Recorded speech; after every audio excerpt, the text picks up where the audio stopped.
to Pete and Hannah's Sports List. I'm your host, Pete Mitchell, and we are here today for movie news. But before we begin, let us tell the viewers and listeners what they should do. Pretty please leave a like and subscribe. Leave a comment down below your feedback on this episode or any of our other episodes. Hit the notification button and you'll get great content like this one, including movie news yesterday where we recapped the current Best Picture nominees, and we also talked about all things movie with the preview of I'm Still Here. We also looked at what's next this week. We did Monkey and Last Showgirl, and in AFI Top 100 we reviewed the great movie Treasure of the Sierra Madre. So a huge week on the channel. And so we've got recap today. We're going to do I'm Still Here, Nickel Boys and Substance. And then Hannah is back from Sydney where she saw Hadestown, and she is going to help us pick the Oscar winners. That should be huge. And we'll also talk about the late passing of the great Gene Hackman. Let us get on to today's show, and let's start off with I'm Still Here. Now, we're going to do a brief description of this movie because we'll do a full review next week. So this movie, just been released in Australian cinemas. The elevator pitch: a mother is forced to reinvent herself when her family's life is turned upside down when her husband in Brazil is taken in the 1970s. This movie is directed by Walter Salles, and he did Motorcycle Diaries. It's based on a book by Marcelo Rubens Pavia, and Fernanda Torres gives an amazing performance. You might remember from her Foreign Land. This movie gives me reminiscent of a picture that was nominated for Best Foreign Film a couple of years ago, also by Amazon Prime, was Argentina 1985. I really enjoy this movie. I can see why Fernanda Torres has got a lot of Oscar buzz around this performance. It is an absolute amazing performance. The Brazil cinema is steeped in history, and I really like this film. Now, I would recommend it as a watch, and it's a golf clap. Full review next week, but I can definitely see it's a best picture contender, and also I think it has a lock on best foreign film. After seeing it, really liked it. The next movie we're going to talk about is Nickel Boys. Now, we finally got that via streaming in Australia via Amazon Prime. Now, Nickel Boys, the elevator pitch, we follow Elwood as he's sent to a reform school in Florida called Nickel Academy. Arjuna Ellis Taylor stars like the Nana, grandma. Ethan Harris, he stars as Elwood, and then we get Brandon Wilson, which we saw him the way back with Ben Affleck. He stars as Elwood's friend. The cinematography is really interesting here. So director Rommel Ross, which we saw he's working in Hale County this morning, he writes and directs this based on a novel by Colson Whitehead, who also wrote Underground Railroad. It's based on like a true story of all these reform academies finding all these unalive people in unmarked graves, and just it gives the vibes of like Sleepers. It also gives vibes of all those like prison movies that you find, Brubaker, just the tough life that these kids, and these are actual kids, had to go through. So the cinematography, it's done from the point of view of the actual person. So think if the movie Presence that we saw a few weeks ago, also here with the original sort of cinematography, it's actually from the boys. So you're seeing it from Elwood's person. It bounces off to the other people when it needs to make a point. You also see some reflections in Elwood.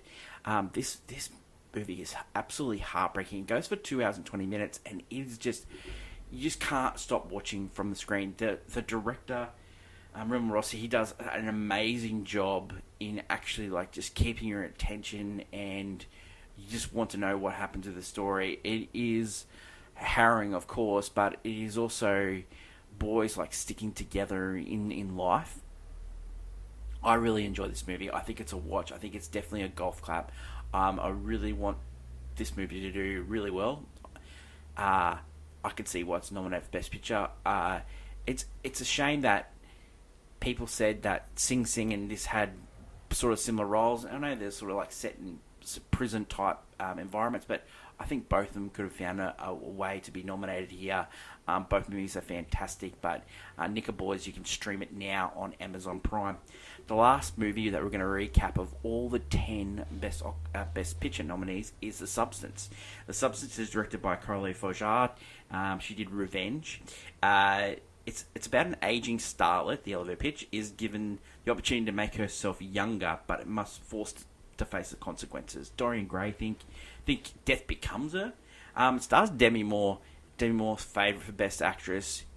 This is a brilliant performance. When I originally reviewed this movie, I did not like the ending, but leading up to the ending, I thought this was one of the best pictures of the year. It's a body horror type of movie, and it is really strange that the Academy Awards have really latched onto this movie. It's been script, director, and also Best Picture and Best Actress. They normally don't go for this, but I was really happy that they did. They gave, hopefully they give Demi Moore the Oscar that she deserves. She's been in so many great pictures. She's done great work with this. I thought Margaret Qualley probably deserved a Best Supporting Actress nomination in this movie as well. She really gives a great comedic performance as well. And this movie is not for everyone. The last 20 to 30 minutes is really gross out type body horror. And for me, it just didn't work for the rest of the film. Now, there's bits early in the film when there's body horror, and those work for me, but it just seemed like it was playing for laughs at the end. So think of like Marx Brothers, or think of the guys, the Monty Python guys. I just didn't think it worked at the end. But I would definitely say to watch for Demi Moore's performance alone. And I think we rated it at I played on my phone. So that's a recap of all the Best Picture nominees.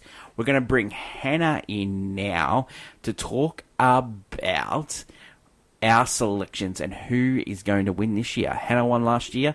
I wonder if I can fight back. So let's go over to my conversation with Hannah. Thanks, Peter. My lovely co-host Hannah is back from Sydney, where she saw Hadestown. How was it? It was great. Fantastic. It's a really thoughtful guy who would have got you that gift. I wonder who that was.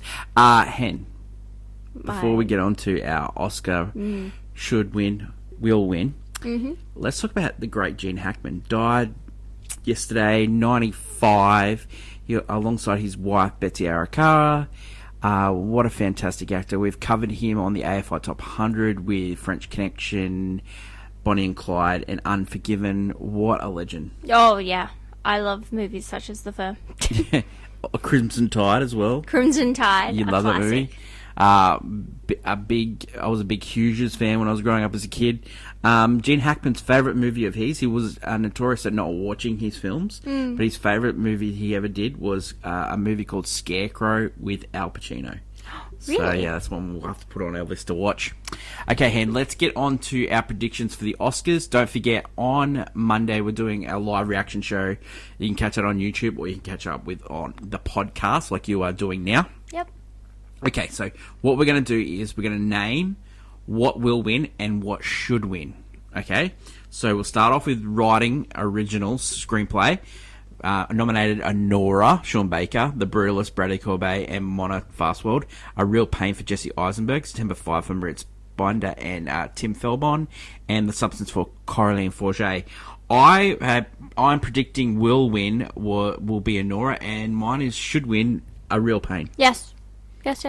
And what are you doing? The exact same. Will win, Anora should win, A Real Pain.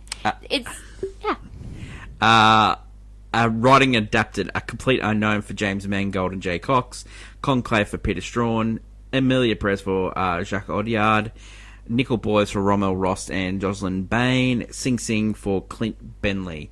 For me, it is Will, Conclave, and Should Conclave. For you? Same. Wow. Conclave. Who wouldn't want Who wouldn't want Conclave to win? I will say, Nickel Boys and Sing Sing both deserve to be nominated. Oh, yeah. And I think Sing Sing should have been nominated for Best Picture as well. Supporting actress, we have Monica Barbaro for A Complete Unknown, Ariana Grande for Wicked, Felicity Jones for The Brutalist, Isabella Rossellini for Conclave, and Zoe Saldana for Amelia Perez. I think Zoe Saldana will win, and I think my would be Ariana Grande. Yeah, will win is probably Zoe. She's had it locked in every step of the way. And then should win Ariana Grande as well. Oh, this is a really interesting podcast. We're agreeing a lot here. Actor supporting, Yuri Bolsarov for Anora, Kieran Culkin for Real Pain, Edward Norton for A Complete Unknown, Guy Pearce for The Brutalist, Jeremy Strong for Apprentice. This guy has had it locked up since the start. Kieran Culkin will win, and my is Guy Pearce. Yeah. The evil turn in The Brutalist. Loved it. Man, if you said Guy Pearce in the first half of The Brutalist, I would have been right with you. Not the second half. For me, it's will win would be Kieran, and then should win is Jeremy Strong, because I love him playing You love Roy Cohn. That's good. Good to know. No, I like no. Actress Cynthia Erivo, Wicked. Kalia Sophia Gaston, probably your pick. Amelia Perez, Mikey Madison for Nora, Demi Moore for The Substance, and Fernanda Torres, I'm Still Here. Now, you haven't had a chance to see that movie yet. We're going to watch that this week, but that movie is fantastic, and she is brilliant in it. My pick is Demi Moore, and is Cynthia Erivo for you? Yeah, Demi Moore. Yep. For her work in A Few Good Men. And should? Yeah, should be Cynthia. Okay, we're back on the agreement. She's fantastic in Wicked. Yeah, and I just know that in part 2 she's gonna just take off. The two things that made Wicked were Ariana Grande and Cynthia Erivo. Their chemistry together is absolutely fantastic. But also the power, like the singing and everything, and the choreography is just incredible. Actor Adrian Brody for The Brutalist, A Complete Unknown, Timothy Chalamet, Coleman Domingo for Sing Sing, Ray Fiennes for Conclave, and Sebastian Stan for The Apprentice. For me, I think Timothy Chalamet's going to win. My should is Ray Fiennes. I loved him in Conclave. The article that was written about people saying that Ray Fiennes has already won an Academy Award, he hasn't. People think he won it for Schindler's List. He didn't. This man deserves. He never tries to win an award. He doesn't, campaign for it. But I think this is a fantastic performance. I think he's the best part of Conclave. I think he's brilliant. Of course. For you? For me, it'll be Timothy Chalamet. I think they're going to try and get the young people. Yep. Because, there's that whole, we don't, give awards to anyone above a certain age group. And should go to Sebastian Stan for his work in A Different Man. So, Sebastian Stan for playing Donald Trump. So you're No. Sebastian Stan in A Different Man. I think that performance. If he was up for A Different Man, I would have picked that as a should win. I think that was the best performance of the year. So good in that. That last scene in the restaurant. If you haven't seen it, Different Man, available on VOD now. Brilliant. Directing Nora Sean Baker, The Brutalist Brady Corbet, A Complete Unknown James Mangold, Amelia Perez, Jacques Audiard, and The Substance Coraline Forget. For me, it's Sean Baker will and should. For you? Same. I think Nora just seems like it's the least controversial of the picks. Wow, huge. Weirdly to say. So we've recapped over the last couple of weeks. I did The Substance, Nickel Boys, and I'm Still Here today. So Nora, The Brutalist, A Complete Unknown, Conclave, Dune Part 2, Amelia Perez, I'm Still Here, Nickel Boys, Substance, and The Wicked.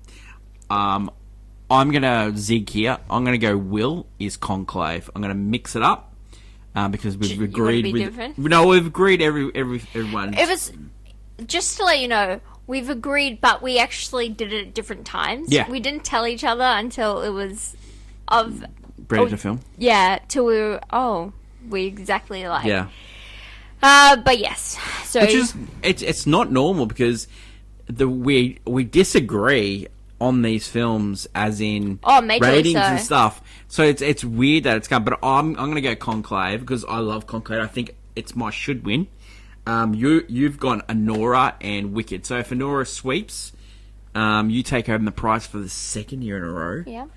I think you've taken all three, actually. This will be the third year we're doing this, so huge. Again, it's Blu-ray of your choice. I owe you a Wicked for the When it comes out. movie draft. Comes so out in March, I believe. yeah, so what's your movie Next of choice? You have to start thinking about that. If Nora wins the sweep, I don't know. if Conclave wins, I've got a really good It's Blu-ray. Conclave. It's called Constantine. I love it. Oh, Constantine 4K God. release. It's happened. It's finally happened, and they're talking about number 2. Hen, that is it for today's show. Don't forget, Monday, live reaction show, Yeah. Oscars, and then we'll drop a pod. AFI Top 100 this week. Best years of our lives. Wow. Good show. And then I'm still here for What's Next. And then also, I think there's a Dave Bautista movie out this week, so we might have to see that in cinemas as well. That is my lovely co-host, Hannah. Long live cinema. Look forward to seeing everyone on Monday for Australian time, Sunday in America time, for the live reaction show. And until then, it's bye for now. Bye.